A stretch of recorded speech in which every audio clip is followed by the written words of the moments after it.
할렐루야. 우리 서로 축복합시다. 사랑합니다. 축복합니다. 사랑합니다. 한 번 더 합시다.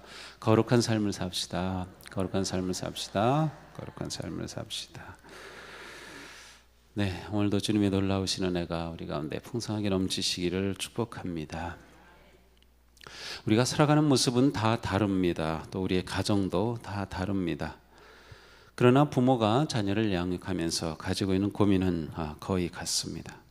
대부분의 부모들은 자녀들을 키울 때 또 양육하면서 엄격하지 않으면서도 그렇다고 모든 것을 다 받아주지 않는 좀 균형 잡힌 그러한 자녀 양육하기를 원합니다. 물론 간혹 극단적인 그러한 부모도 있습니다. 그래서 세상과 완전히 차단시킨 채 스마트폰이나 그런 것을 전혀 허락하지 않는 그러한 부모의 어떤 나름대로의 교육 철학을 가지고 엄하게 하는 부모가 있는가 하면 또 어떤 경우는 완전히 방임해서 자녀가 하자는 대로 다 해주는 그러한 부모들도 있습니다.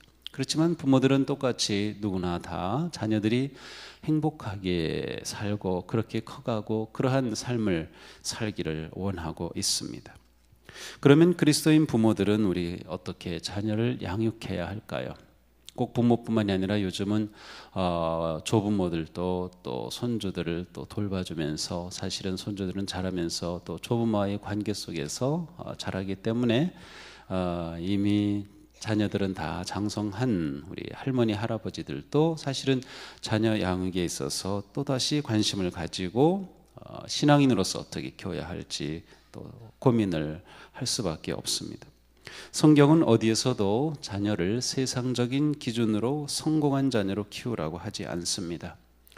자녀가 재물을 많이 얻고 명예를 많이 얻고 권력을 얻는다 하더라도 만약 그 자녀가 하나님을 알지 못한다고 하면 그것은 세상의 어떤 성공도 의미가 없는 것이 됩니다. 사람들은 세상의 성공의 중심에 서려고 애쓰지만 그리스도인은 하나님의 뜻에 서려고 애써야 합니다. 자녀 양육에서 매우 중요한 것들이 있습니다. 과연 어떠한 목적을, 어떠한 목표를 가지고 자녀를 양육하느냐라고 하는 것이죠. 또한 우리가 자녀들을 위해서 기도할 때 무엇을 기도해야 하느냐라고 하는 것입니다. 첫째로 우리는 예수님의 성품을 닮은 그러한 자녀로 키우고자 해야 합니다. 우리의 자녀들이 예수님의 성품을 가진 사람이 되도록 양육하는 것입니다. 사실 자녀 양육에 왕도는 없습니다. 물론 대체로 좋은 부모 아래서 믿음이 좋은 부모 아래서 믿음이 좋은 자녀가 세워지지만 꼭 그러한 것은 아닙니다. 정말로 부모가 믿음 좋고 또 믿음으로 잘 양육하려고 해도 또 그렇게 했어도 자녀들이 이렇게 믿음이 좋지 못하거나 또 그렇지 못한 경우도 얼마든지 있습니다. 또 때로는 부모가 신앙생활을 별로 그렇게 하지 않는데도 오히려 자녀들은 신앙이 좋고 정말 믿음으로 잘 자라는 경우도 있습니다. 우리는 단지 자녀들의 모습만을 보면서 부모의 교육을 평가해서도 안 되고 할 수도 없어요. 사실은 우리의 뜻대로 되지 않는 부분이 자녀 교육에 많이 있습니다. 그럼에도 불구하고 우리가 자녀들을 양육할 때 기본적으로 가져야 될 것은 자녀들이 예수님의 성품을 닮은 사람이 되도록 그렇게 양육한다라고 하는 것이죠. 문득 말씀을 준비하다가 제가 고등학교 1학년 때 담임 선생님과 대판 싸웠던 좀 이상하지만 하여튼 그런 일이 있었어요. 다짜고짜 종례 시간인데 선생님이 요즘은 선생 아들하고 목사 아들이 제일 골칫덩어리야 그러는 겁니다. 그래서 왜 그런지 모르겠어요. 그래서 제가 당돌하게도 선생님 무슨 근거로 이렇게 말씀하십니까? 그랬더니 선생님이 얘기하는데 대꾸한다고. 그래서 제가 선생님한테 대들었다가 되게 혼났어요. 그래서 선생님 말씀이 진짜가 돼버렸어요. 목사 아들이 종례 시간에 선생님한테 대꾸하고 대들고 아마 선생님은 경험상 그랬던 것 같습니다. 글쎄요. 어쨌든 우리가 자녀 교육을 한다고 할 때 사실 우리 뜻대로 되지 않는 부분이 있습니다. 그럼에도 불구하고 우리는 분명히 부모로서의 책임이 있습니다. 우리는 무엇보다 우리 자녀들이 예수님의 성품을 닮은 사람으로 성장하도록 힘써야 합니다. 사도 요한은 예수님은 은혜와 진리로 충만하여 이 땅에 오셨다고 선포합니다. 그 말씀은 육신이 되어 우리 가운데 사셨습니다. 우리는 그의 영광을 보았습니다. 그것은 아버지께서 주신 외아들의 영광이었습니다. 그는 은혜와 진리가 충만하였습니다 라고 말합니다. 자, 예수님은 은혜와 진리가 충만함 가운데 이 땅에 오셨습니다. 이것은 자녀 교육에도 매우 중요합니다. 부모가 자녀를 은혜로만 키우면 그것은 완전히 방목하는 것이 됩니다. 또한 부모가 자녀를 진리로만 키우면 너무나도 억압하는 것이 됩니다. 은혜와 진리라고 하는 두 가드레일을 잡아줄 때 자녀들은 그 안에서 자유롭게 마음껏 성장하게 되는 것입니다. 우리는 자녀들을 키울 때 이웃집의 자녀와 비교해서는 안 됩니다. 또한 뉴스 매스컴에 나온 누구를 비교해서도 안 되고 생각해서도 안 됩니다. 우리의 자녀들은 우리의 자녀로서의 독특한 하나님께서 주신 아주 특별한 존재로 각각 소중한 존재로 우리에게 맡겨진 겁니다. 그래서 누구는 어떤데 라고 하는 말을 한다든지 그와 같은 생각을 하며 교육을 하는 것은 옳지 않습니다. 중요한 것은 우리의 자녀들이 그리스도를 닮은 사람, 그리스도의 성품을 닮은 사람, 다시 말하면 세상과 구별된 그러한 사람으로 성장할 수 있도록 진리와 은혜라고 하는 그러한 가드레일을 세워줄 수 있어야 한다는 것입니다. 부모들은 자녀들이 보여주는 그러한 어리석음, 또 부족함, 실수, 그러한 모든 것들을 다 품어주면서 동시에 하나님의 말씀으로 살아갈 수 있도록 기준을 제시해주고 훈계를 할 수 있어야 하는 것이죠. 또한 부모 자신이 자녀들에게 예수님의 성품을 보여줄 수 있는 거울이 되어주는 것 매우 중요합니다. 자녀들은 부모의 말을 듣고 성장하는 것이 아니라 부모를 보면서 성장하기 때문이죠. 부모를 보면서 배웁니다. 부모의 말 듣고 자란다면 우리는 얼마나 좋은 말을 많이 해줍니까? 바른 말을 많이 해줍니까? 그러나 자녀들은 부모를 또한 보면서 배우기 때문이죠. 물론 그렇다고 해서 자녀들을 보고 부모를 평가해서는 안 됩니다. 아무리 부모가 제대로 좋은 말하고 바르게 진리로 가르쳐도 자녀가 뜻대로 되지 않는 경우도 있어요. 사실은 부모가 막 했는데도 자녀가 또 반듯하게 잘 자라는 경우도 있기 때문에 우리는 자녀 교육에 있어서는 어떠한 기준을 가지고 누구에게 대해서도 잣대로 평가하거나 생각해서는 절대로 안 됩니다. 그것은 매우 중요한 부분입니다. 저는 목사로서 자녀 교육에 대해 자신이 없기 때문에 사실 자녀 교육에 대한 설교를 많이 하지 않았습니다만은 언젠가부터 제가 그것으로부터 제 스스로도 자유해지기를 원했어요. 그래서 목사 자녀라고 해서 꼭 다 잘 돼야 되고 다 본을 보일 수 있어야 되고 그래야 내가 제대로 목사로서 교육을 한 것이다 라고 하는 생각을 내려놓으려고 저는 무척 애씁니다. 그래서 우리 자녀들에게도 그러한 압박을 주지 않으려고 하고 또한 저도 그렇게 생각하려고 하지만 그렇게 쉬운 것은 아닙니다. 부모가 자녀들에게 본을 보이는 것은 매우 중요합니다. 부모 자신도 또한 완벽하지 않습니다. 그래서 부모가 잘못할 수도 있고 실수를 할 수도 있습니다. 그럴 때 부모는 자녀들에게 자신의 잘못을 솔직하게 인정할 줄 알고 나도 하나님 앞에 살아가는 그러한 존재로 바르게 서려고 애쓴다고 하는 모습을 보여주고 정직하게 자녀들과 소통하는 것이 매우 중요합니다. 그래서 늘 자녀가 그리스도를 닮아가도록 어떻게 할까 하는 것이 우리 부모들의 마음에 늘 있어야 합니다. 그러나 사실 우리 부모들의 마음에는 그러한 것은 항상 뒷전으로 밀리기 쉽습니다. 왜냐하면 무엇보다 공부 잘하기를 우리는 원하기 때문이죠. 무엇보다 좋은 높은 점수 받기를 원하기 때문이죠. 분명히 그것이 필요합니다. 그러나 자녀들이 다 똑같이 다 잘할 수는 없습니다. 누구처럼 그렇게 다 잘할 수는 없습니다. 그래서 우리는 자녀들의 양육할 때 세상적 성공 기준이 아니라 그리스도가 그 표준이 되도록 키우는 것이 매우 중요합니다.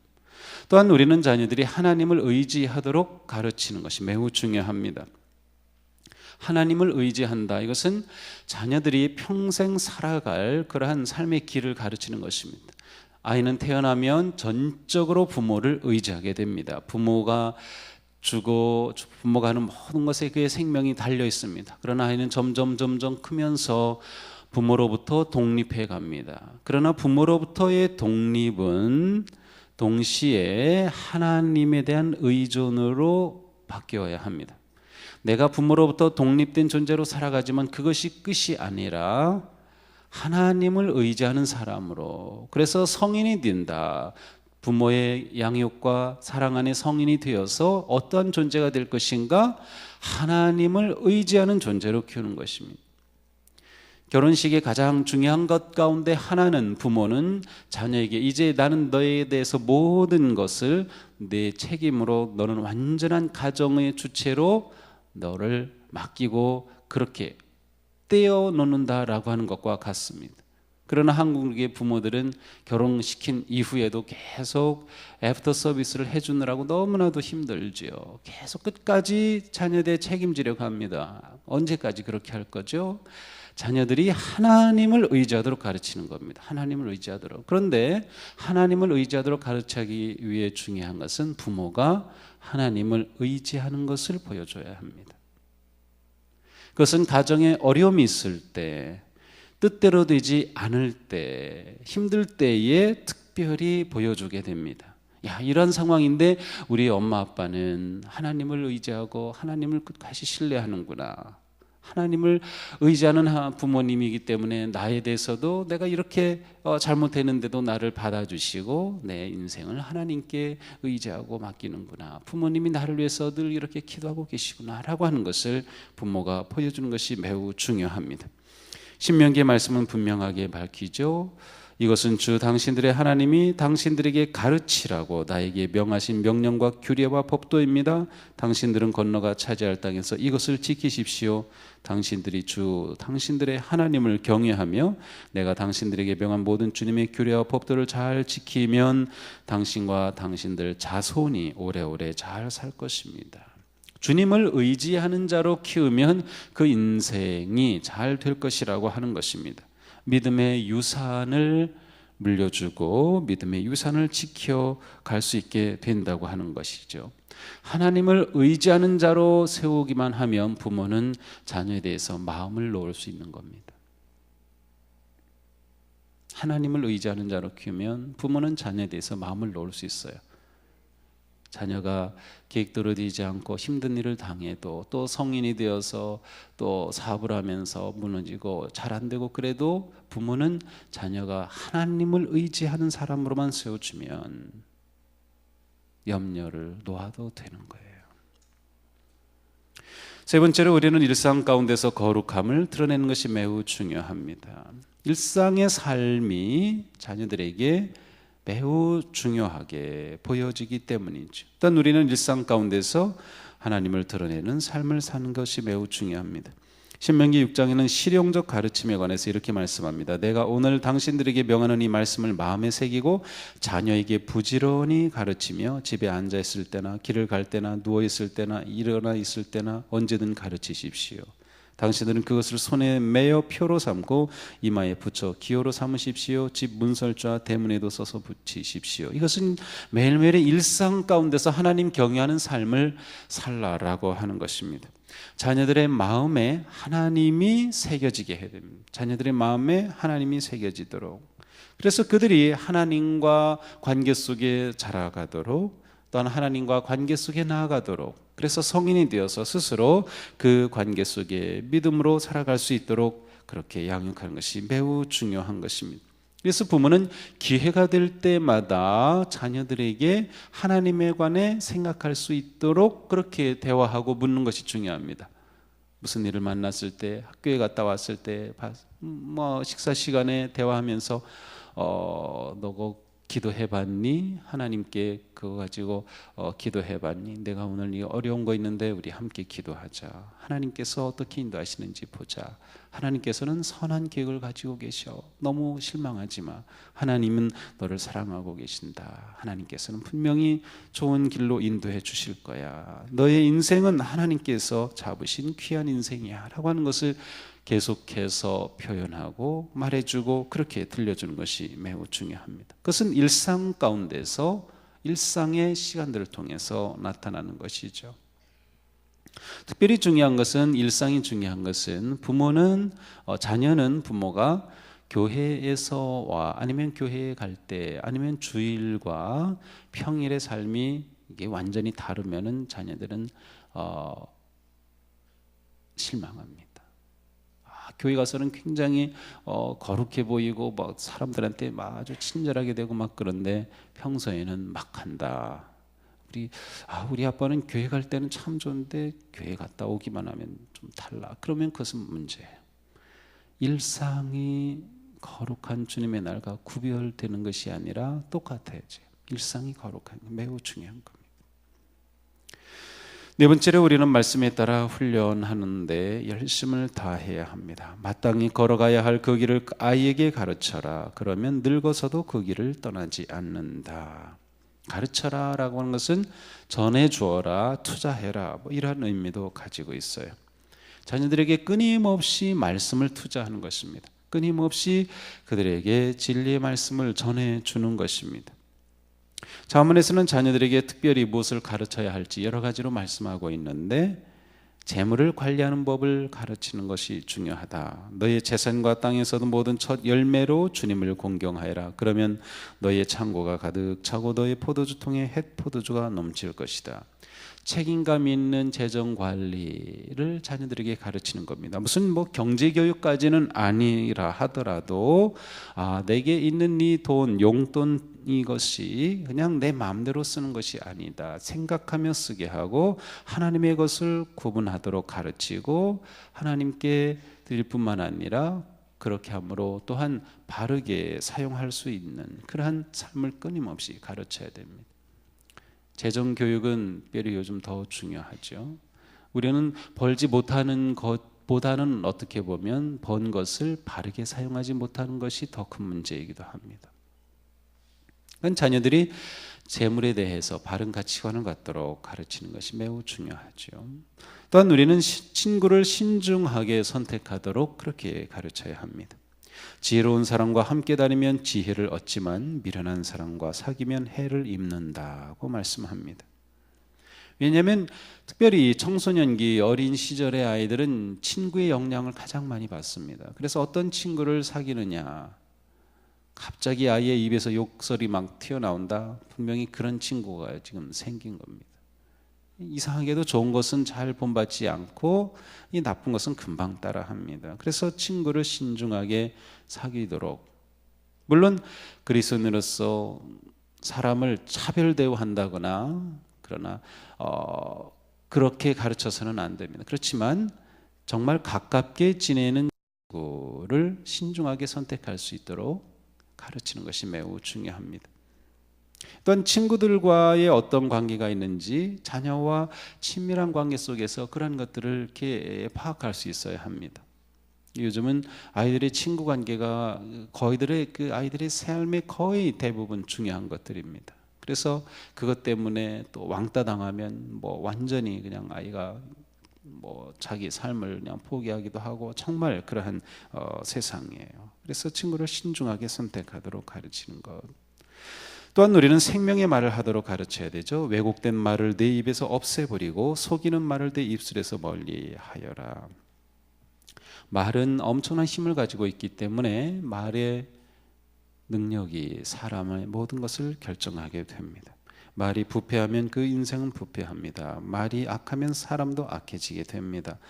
말이 가지고 있는 힘은 무엇으로도 다 설명할 수 없어요. 그래서 말을 잘 하도록, 좋은 말을 하도록, 선한 말을 하도록, 축복의 말을 하도록 가르치고, 또한 자녀에게 그와 같은 말을 끊임없이 부어줘야 합니다. 끊임없이 부어줘야 합니다. 자녀가 듣는 말이 매우 중요합니다. 부모로부터 축복의 말을 계속 듣고, 격려의 말을 계속 듣고, 사랑의 말을 계속 듣는 것, 할아버지 할머니들이 손주 손녀들에게 계속 그렇게 해주는 것, 심지어 성인이 된 자녀들에게도 부모로서 계속 축복의 말을 해주고 사랑과 격려의 말을 해주는 것은 매우 중요한 것입니다.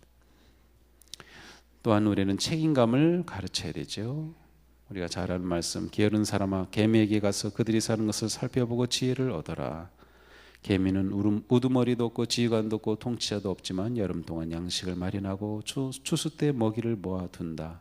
게으른 사람아 언제까지 누워 있으려느냐? 언제 잠에서 깨어 일어나려느냐? 조금만 더 자야지, 조금만 더 눈을 붙여야지, 조금만 더 팔을 베고 누워 있어야지 하면 내게 가난이 강도처럼 들이닥치고 빈곤이 방패로 무장한 용사들처럼 달려들 것이다. 자녀가 점점 자라면서 나이에 맞게 책임 있는 행동을 하도록, 자신의 한 행동에 대해서는 책임을 질 수 있도록 가르치는 것이 매우 중요합니다. 그래야 성인이 되어 결혼해서 가정을 책임지는 거죠. 아내를 책임지고 남편에 대해, 자녀에 대해 책임지는 그러한 사람이 될 수 있는 것입니다. 직장에서도 마찬가지죠. 또한 우리는 자녀들이 마음을 지키도록 가르치는 것이 매우 중요합니다.